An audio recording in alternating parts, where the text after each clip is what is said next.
تفتكر ايه اللي ممكن يخلي بني ادم يزرع جثة في الارض كأنها شجرة؟ وازاي راجل عادي يقدر يقنع قرية كاملة انه مش مجرد بشر وان الرصاص ما بيدخلش جسمه؟ القصة اللي هتسمعها دلوقتي مش مجرد جريمة قتل، دي حكاية عن سحر اسود وعن طقوس دموية وعن ناس يائسين استسلموا لراجل غامض لبس قناع المعالج وهو في الحقيقة كان وحش بيكبر من الخوف بتاعهم. النهارده هنتعمق في اسرار قرية الميكونج، هنشوف ازاي الايمان لما يقع في الايد الغلط يتحول من امل لسلاح بيقتل صاحبه. بس خليك فاكر كل حدث في الحكاية دي ابشع من اللي قبله. قبل ما نبدأ ما تنساش تصلي على النبي وتدعي لاخواتنا ان ربنا ينصرهم ويطعمهم ويفك كربهم. انا محمد سعيد ويلا بينا نبدأ. في دلتا الميكونج في فيتنام الدنيا هناك ساعات بتبان هادية أكتر من اللازم، المية حواليك من كل حتة والبط على أسطح الغيطان وريحة الطبيعة رايحة جاية من غير ما تسيب وراها غير صدى خفيف خالص.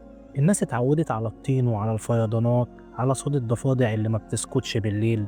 بس أوقات الهدوء ده بيبقى غريب، كأنه مستني حاجة تحصل. في آخر مايو سنة 2000 ست بسيطة اسمها قوت خرجت كعادتها الصبح بدري، كانت راكبة مركب خشب قديم والمجدف في ايديها متاكل شوية من كتر الشغل وعينيها تعبانة من كتر السهر، بس قلبها مطمن. هي كانت رايحة تاخد بالها من البط والوز بتوعها فوق جزيرة صغيرة وسط المية. الفيضان كان مغرق الدنيا مخلي الأرض كلها شبه بحر واسع، والجزر اللي طالعة من المية متفرقة زي نقط غامقة فوق صفيحة الطين. واتربطت المركب على جنب الجزيرة ونزلت تمشي حافية وسط الطين. كانت شايلة هم اليوم بس متعودة، التين ده كان جزء من حياتها. فضلت تبص على البط وهو بينقر في الأرض وتضحك لنفسها كده ضحكات خفيفة. بس في لحظة بسيطة جدا حياتها اتشقلبت.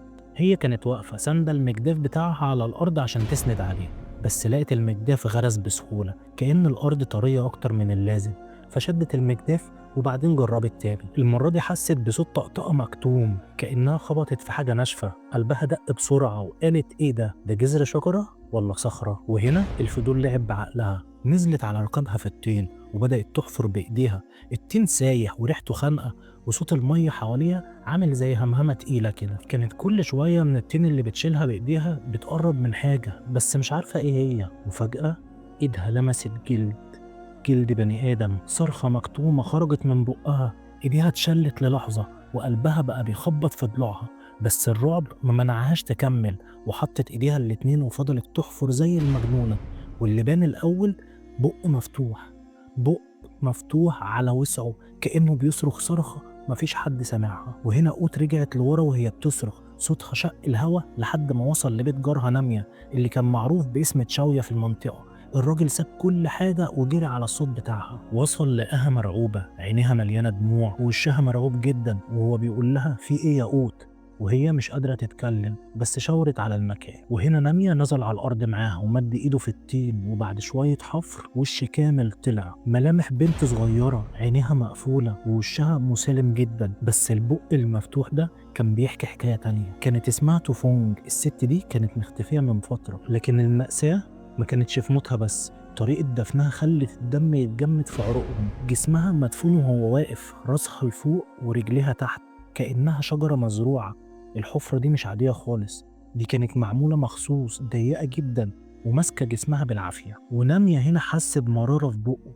كل الهمسات اللي كان بيسمعها في القرية رجعت في ودنه على طول. الست راحت للساحر ومن يومها ما رجعتش تاني. دلوقتي مفيش شك جثتها مدفونة قريبة من الكوخ بتاع الراجل اللي بيدعي انه معالج، واللي الناس كانت بتقول انه اصلا مش بشر. قوت كانت واقفة وهي مرعوبة ونبرة صوتها ما كانتش ثابتة وهي بتقول ده مش دفن طبيعي يا نامية، ده كأن حد بيقدمها قربان. وهو بيقول لها طب قربان لمين؟ فهي همست له وهي بتقول للساحر. عيون نامية ولعت من الغضب وصوته كان متقطع وهو بيقول مفيش حد في الدلتا يقدر يعمل حاجة زي دي غير الساحر هيونج. قبل ما يبقى اسمه مرعب في كل الدلتا وقبل ما يبقى هو الكابوس اللي بيطاردهم، هيونج ده كان مجرد رجل غريب ظهر من العدم في نص التسعينات في مدينة صغيرة اسمها تومبين. ظهر وهو على مركب خشب بسيط مليان قش وشنط قديمة. كان منظره عادي جدا، لابس هدوم عادية بس في عيونه كان في حاجة غريبة كأنهم بيراقبوا الدنيا من بعيد. قدم نفسه للناس على إن اسمه فان فون، معالج شعبي. كان يقعد مع الفلاحين يديهم أعشاب ويرسم طلاسم على ورق وينفخ في وش المريض ويقول روحك اتفتحت والشر خرج. الغريب إن في ناس فعلا كانوا بيحسوا بتحسن، واحدة ابنها عيان كان سخن فنزلت حرارته، وواحد تاني عنده صداع فراح عنه. الناس اتعلقت بيه وسمعته انتشرت بسرعة. واحدة ست غلبانة قالت لجارتها وهي واقفة في السوق: الراجل ده ملاك، ما خدش مني فلوس وقال لي الصحة أهم من الفلوس. فهي ردت عليها وبتقول: أنا سمعت عنه برضه، هما بيقولوا إنه بيعالج الفقراء ببلاش، يمكن ربنا بعت لنا حد عشان يرحمنا. الإشاعات انتشرت والكلام كبر، والناس ابتدت تشوفه مش بس معالج، ده منقذ. وعشان يبينوا تقديرهم ليه جمعوا فلوس من بعض واشتروا له حتة أرض صغيرة على الضفة بتاعت القناة، وهناك بنى كوخ خشب بسيط. بس جوه ابتدت الحكاية تاخد شكل تاني. في الأول كان بيبان إنه كريم وودود، بيتكلم بهدوء يخليك ترتاح، لكن مع الوقت بعض الناس لاحظوا حاجات غريبة عليه. لما يبص في عينك تحس كأنك قدام فراغ، زي ما يكون مفيش حياة في العيون دي. وفي جلسات كان يعمل حاجات تخلي الناس محتارة. كان بيشرب خمرة كتير من غير ما يسكر، وياكل نبات بس، ويفتخر إن عنده قوة خاصة. كان يقول لجماعته: أنا مش زيكم، أنا جسمي حديد مضاد للرصاص، الرصاص ما بيخترقنيش. أنا اتعلمت فنون من بلاد بعيدة، أقدر أختفي من قدام عينك لو حبيت. الناس ما كانوش مصدقين في الأول، لكن الخوف لعب لعبته. كل ما واحدة تروح له وتلاقي نفسها أحسن، أو راجل يسمع كلامه في التجارة ويكسب، سمعته بتكبر. واللي كانوا بيشكوا فيه كانوا بيسكتوا، لأن في حاجة مرعبة في الحضور بتاعه. وهنا بدأ يحط قوانين غريبة: اللي عايز مساعدتي يجي نص الليل، ممنوع تيجي مع حد، تدخل لوحدك، ومفيش شهود. القرية كلها كانت بتسأل نفسها: ليه نص الليل؟ ليه السرية دي؟ بس محدش كان عنده الجرأة يواجهه. كلهم كانوا عارفين إنه مختلف، وإن في حاجة حواليه مش طبيعية خالص. ومع الوقت الأساطير ابتدت تلف حوالين اسمه. في ناس قالت إنه مش معالج عادي، ده ساحر، وعلمه جاي من أماكن مظلمة. كانوا بيحكوا عن حكايات تيان لين كاي، أسطورة بتقول إن الساحر اللي يضحي بأرواح عذارى ياخد القوة المطلقة، جسمه يبقى زي المعدن، والسكاكين ما تجرحوش، والرصاص ما يقدرش يخترق جلده. في ست كبيرة في السن حذرت بنتها وقالت لها: اوعي تروحي له يا بنتي، ده مش دكتور، ده بياخد أرواح البنات. بس البنت ردت عليها وقالت لها: بس يا أمي، هو الوحيد اللي ممكن يساعدني، يمكن حظي يتغير على إيده. واليأس يا صاحبي أخطر من أي سحر. الناس كانت يأسة، راحت له وابتدت تسيب نفسها بين إيديه. ومع كل زيارة في نص الليل كان هيونج بيكبر جوه عقولهم، مش كمعالج، كإنسان خارق قادر يديك كل حاجة أو ياخد منك حياتك. هيونج ما وقفش عند حد المعالج اللي الناس بتجيله بالليل عشان تلاقي شفاء أو نصيحة، لأ خالص. هو كان شايف نفسه أكبر بكتير. في دماغه كان مؤمن إنه ماشي في طريق مرسوم، طريق ملعون اسمه تيان لين كاي، أسطورة عن سحرة بيصنعوا لنفسهم أرواح صغيرة مطيعة، اسمها في المنطقة كومانونج، بس تمنها 9 جماجم عذارى. ومن هنا بدأ الدم يسيل. الضحية الأولى كانت تاجرة صغيرة، واحدة من الستات اللي بتصحى قبل الفجر تلف القرى عشان تشتري وتبيع وتكسب قرشين. الناس شافوها آخر مرة وهي رايحة ناحية الكوخ، شايلة معاها شوية فلوس وقطعة قماش قديمة. قالت لجارتها: أنا رايحة للساحر، يمكن يعمل لي عمل يفتح عليا في رزقي. وهل يا ترى هي رجعت؟ الجواب كان لأ. تحقيقات بعد كده قالت إنها اتخنقت وراسها اتفصلت عن جسمها، والجثة اترمت في الطين ورا البيت. لكن في وقتها الناس صدقوا إنها غرقت أو ضاعت في الفيضان. الضحية التانية كان اسمها فام ديب، كانت حياتها متلخبطة، مشاكل في البيت وجوزها سايبها والمستقبل قدامها ضلمة. سمعت عن هيونج وإنه يقدر يطهر الأرواح، راحت له وهي يأسة من كل حاجة. قال لها تيجي نص الليل لوحدها، ودخلت الكوخ، وبعد كده ما خرجتش تاني. والقصة اللي اتعرفت بعدين كانت أبشع من الخيال. جوه الطقوس المزعومة اعتدى عليها، وبعدين قتلها وخباها تحت الكوخ. الضحية التالتة كانت أصغرهم، بنت عندها 17 سنة اسمها لين، كانت بتبيع ورق يناصيف في الشوارع. سمعت إشاعة إن عنده تعويذة تخلي الورق يتباع أسرع. ضحكت وقالت لصاحبتها: أنا لو لقيت الحظ عنده هشتري نص البلد. لكن اللي لقيته ما كانش حظ، كان موت. دخلت نفسه أوضة نص الليل وماتت بنفس الطريقة. أسلوبه البشع اللي عرفناه بعد كده إنه ما كانش بيقتل بعشوائية، كل حاجة عنده كانت طقوس. الضحية بتدخل من نفق طيني تحت الكوخ عشان تبقى مكسورة ومتوسخة، يديها هدوم الطقوس ويقول لها غيري، وفي اللحظة دي وهم في أضعف حالة يهجم عليهم من وراهم ويخنقهم. وبعد ما الجثة تبرد كان يبتدي الجزء الأبشع، بيحلق شعر العانة ويحطه في برطمانات مقفولة بصمغ. يقول إن جزء من السحر الجثة نفسها كان يدفنها وهي واقفة كأنها شجرة قربان، وبعد ما اللحم يتحلل بيقطع الراس، يستلف حلة طبخ كبيرة من جيرانه ويسلق الجمجمة عشان يلمعها ويحطها على المذبح. تخيل الجيران اللي كانوا بيسلفوه الحلة كانوا مفكرينه بيطبخ رز أو بط، وهم مش عارفين إن اللي بيتسلق جواها دماغ بني آدم. الناس حوالين الكوخ كانوا شايفين اختفاءات كتير، واحدة ما رجعتش والتانية غابت، لكن الدلتا مليانة مقاسي، فيضان يحصل يغرق واحد هنا ومركب يتقلب هنا، حد يهاجر ومحدش يعرف أخباره، واللي مش عايز يصدق بيلاقي 1000 شماعة يعلق عليها. هيونج كان فاهم ده كويس، وكان بيلعب على وتر الخوف والسرية، وكان بيقول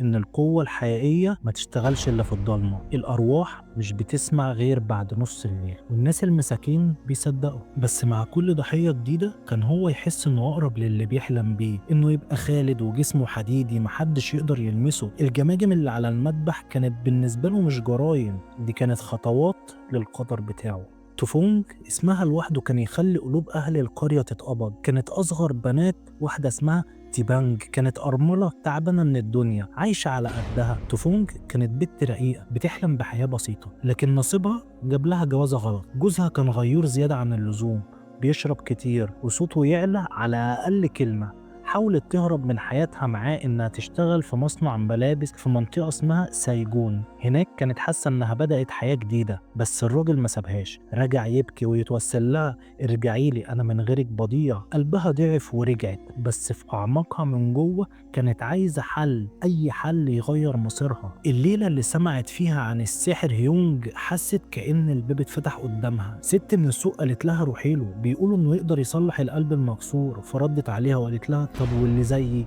حياتي مليانة غلب. فالست ردت عليها وقالت لها هو بيغير القدر لو عايز. وهنا توفونج صدقت، أو يمكن اتعشمت. ومرة راحت مع بنت عمها، خبطوا على بابه وفتح عليهم بنور كشاف، بصلهم من فوق لتحت ببرود وقال أنا بشتغل مع واحد بس ولوحده، ورزع الباب في وشه. أي واحدة مكانها كانت هتفهم الرسالة وتبعد على طول، لكن اليأس زي ما قلت لك أخطر من السحر، وتوفونج ما قدرتش تستسلم. في يوم 28 يوليو 2001 في نص الليل، الضلمة كانت شديدة وأصوات الضفادع مالية الجو، القمر كان مختفي ورا سحاب تقيل، وتوفونج لبست عباية سودة وطلعت المركب الخشب الصغير، والموج كان بيخبط في جوانب المركب كأنه بيحذرها وبيقول لها ارجعي. بس هي ما رجعتش، كان معاها في شنطتها قميص نوم وردي هو بنفسه قال لها تجيبه للطقوس. المركب عدى القناة والمية تحتها سودة كأنها حفرة ملهاش قاع. وصلت الكوخ وفتح لها الباب، عينيه باردة كأنها تلج. دخلت وحست برطوبة المكان، ريحة بخور يخنق وجماجم محطوطة في الركن تحت قماش. قلبها كان بيقول لها تهرب، بس عقلها بيقول يمكن ده الحل الأخير. وهو كلمها ببرود وقال لها غيري هدومك، لازم الطقوس تتعمل كده. وهي بتغير وهو واقف وراها زي ضلها. فجأة وهي لسه ماسكة القميص الوردي لف ايده حوالين رقبتها، صوابعه القوية ضغطت عليها، حاولت تصرخ مفيش صوت طلع. عينيها بدأت توسع ورجلها بتخبط في الأرض، لكنها غرقت في ضلمة أبدية. تاني يوم الصبح أمها لقت هدومها في البيت، كل حاجة موجودة إلا المركب. جريت على جيرانها وبتقول لهم شفتوا بنتي؟ هي راحت فين؟ والناس بيقولوا لها يمكن راحت لسحر القناة. فراحوا يسألوه وهو بكل برود قال لهم هي جت بس مشيت على طول ومعرفش عنها حاجة تاني. لكن هنا قلب الأم حس، صرخت ومسكت في هدومه وقالت انت عملت فيها ايه؟ فهو رد من غير أي انفعال امشي يا ست، ما عنديش كلام ليكي. والبحث عنها فضل مستمر، المية مغرقة كل حاجة والفيضان كان مغطي كل الجزر، وأملهم كان ضعيف جدا. لكن بعد 3 أيام جارتهم قوت اللي كانت بترعى البط غرزت المجداف وطلعت الصرخة اللي رجت القرية كلها. الجثة اللي لقوها واقفة في الطين كانت لتوفونج. وقتها كل الحكايات اللي كانوا بيقولوها في السر بقت حقيقة واضحة، مش أسطورة ولا إشاعات، ده كان دم وبشر. القرية كلها قامت على رجليها بعد ما لقوا جثة توفونج مدفونة واقفة في الطين. الغضب كان مولع في عروق الناس، العيال بتعيط والستات عمالة بتلطم، والرجالة ماسكين عصيان وسكاكين عايزين يولعوا في الكوخ واللي فيه. نامية جارها اللي شاف الجثة بعينه كان أول واحد يقول لهم يلا نجيبوه، الكلب ده ما ينفعش يعيش وسطنا. الناس اتجمعت، مراكبهم كانت مالية القناة وأصواتهم عالية قوي، وصلوا لكوخ الساحر وعيونهم كلها دم.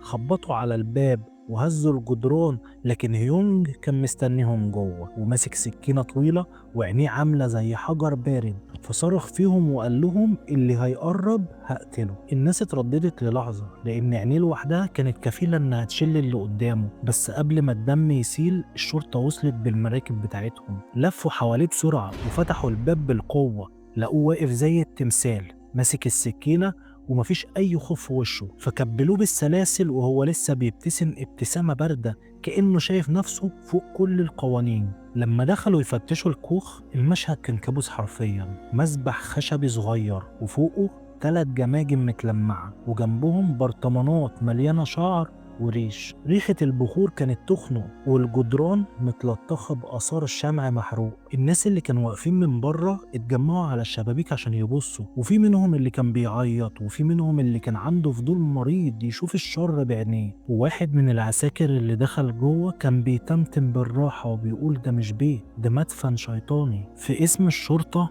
قعدوا يضغطوا عليه بالساعات. في الأول كان بارد قوي وقال الجماكم دي مش بتاعتي، دي بتاعت المعلم بتاعي اللي عايش فوق جبل سام. لكن الضباط كانوا أذكى منه، واجهوه بالأدلة وبالشهود بصور الجثة اللي اتدفنت وهي واقفة. ومع كل سؤال جدار غروره بدأ يتشرخ لحد ما في الآخر ابتسم ابتسامة مريبة وقال مفيش داعي أدوخكم، أنا اللي عملت كده. الاعتراف كان زي سكينة في قلوب أهل القرية، بس الرعب الحقيقي لسه ما جاش. لما بدأ يحكي التفاصيل قال إنه ما كانش لوحده، وذكر اسم واحدة اسمها تيشونتي، واحدة من ضحايا القدام اللي كان أهلها جابوها له عشان كانت مريضة عقليا وهو عالجها على طريقته، بس بدل ما تبقى ضحية بس بقت العشيقة بتاعته ودراعه اليمين.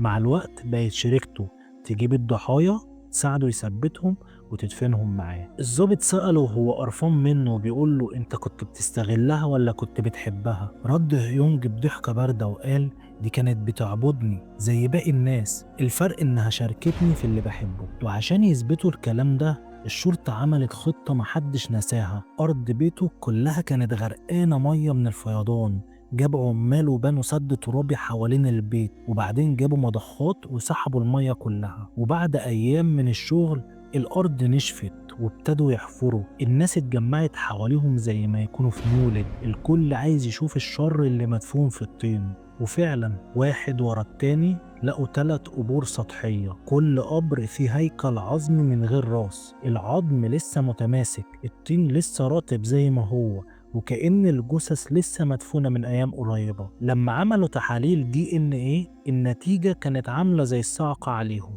الهياكل دي هي نفسها اللي جماجمها موجودة على المذبح. الأرواح اللي الناس كانوا فاكرينها ضاعت في الفيضان اتضح إنها كانت قرابين في طقوس دموية. حتى وهو متكتف بالسلاسل هيونج ما كانش باين عليه إنه مهزوم. في التحقيقات وفي كل جلسة محكمة كان بيضحك ضحكة غريبة، ضحكة مليانة غرور زي ما يكون عارف حاجة محدش غيره يعرفها. الصحفيين كانوا بيسألوه بيقولوا له أنت عارف إنك هتتعدم؟ فضحك لهم وقال محدش يقدر يقتلني، جسمي ده حديد، لما اللحظة تيجي أنا هختفي في الأرض.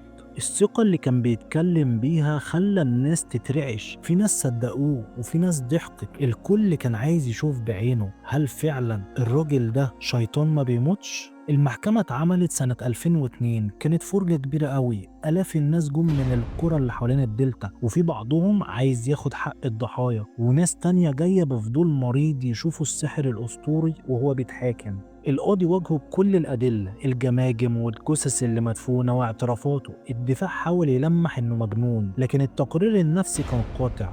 عاقل تماما عارف هو بيعمل ايه. الأمهات اللي فقدوا بناتهم كانوا قاعدين في القاعة دموعهم ما نشفتش. أم تيفونج اللي اسمها تيبانج ما قدرتش حتى ترفع راسها، صوتها اتكسر وهي بتقول بنتي ماتت موتة بشعة، محدش يستاهل اللي هو عمله ده. الحكم اتقال بصرامة وهو الإعدام، ويوم تنفيذ حكم الإعدام الملعب الكبير في المدينة اتفتح للناس. آلاف الناس كانوا جايين وهم متزاحمين، والبعض كان جاي بدافع الغضب، وبعضهم كان عايز يشوف المعجزة اللي بيتكلم عنها.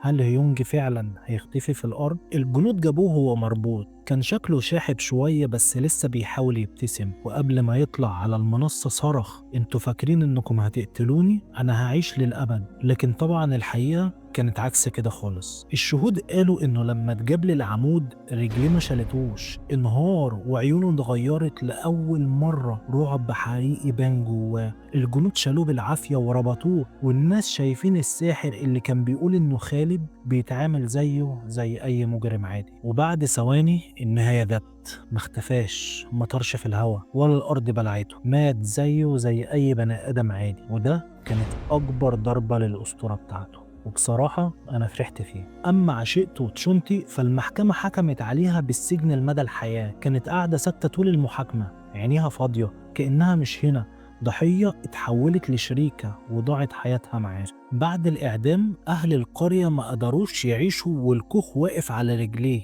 اتجمعوا وحرقوه بالنار، خلوا رماده يتناثر في الهواء كأنهم عايزين يمسحوا أي أثر لوجوده. لكن الحقيقة الجرح ما اختفاش. أم تيفونج فضلت سنين طويلة مكسورة، عايشة لوحدها، عينيها راحت وصحتها انهارت. كل ما تتكلم عن بنتها قلبها يتقطع. كانت تقول سنين عدت بس أنا لسه مش قادرة أنسى، بنتي ماتت موتة محدش يستاهلها. قصة الساحر ما كانتش عن طقوس ولا عن أساطير، بس كانت عن اليأس، إزاي يقدر يفتح باب لشيطان في شكل بني آدم. الستات اللي راحوله ما كانوش سذج، كانوا يأسين عايزين شفا، حب، فرصة جديدة، وهو استغل اليأس ده وحوله لقربان لطموحه الملعون. وده الرعب الحقيقي في الحقيقة، مش السحر ولا الجماجم، لكن إن الأمل لو وقع في إيدين غلط ممكن يبقى السلاح اللي يدمر صاحبه. ولحد هنا بيخلص فيديو النهاردة، أتمنى أعرف رأيكم في الكومنتات تحت. متنساش اللايك. شكرا جدا، السلام عليكم.